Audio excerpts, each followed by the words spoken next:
प्रमाणपत्र वाटपासाठी जरांगेंचा सरकारला दसऱ्याचा अल्टिमेटम। हैदराबाद गॅझेटनुसार प्रमाणपत्र वाटप करा, नाहीतर राज्यात नेत्यांना फिरू देणार नाही।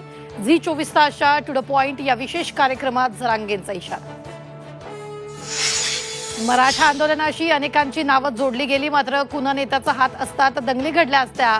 आंदोलनात शरद पवारांचा हात असल्याच्या आरोपांवर जरांगेंचं झी 24 तासवर स्पष्टीकरण।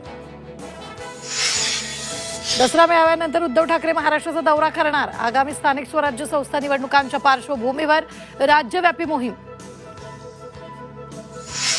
महाविकास आघाडी संदर्भात विचार करा, जिंकून येणाऱ्यांना जागा सोडू नका, उद्धव ठाकरेंच्या कार्यकर्त्यांना सूचना।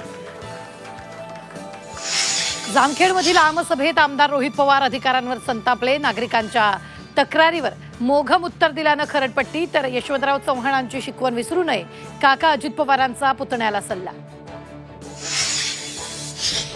त्र्यंबकेश्वरमध्ये झी 24 तासच्या पत्रकारासह इतर पत्रकारांनाही मारहाण। हल्ल्यानंतर नाशिक पोलीस ॲक्शन मोडवर, 3 जण ताब्यात।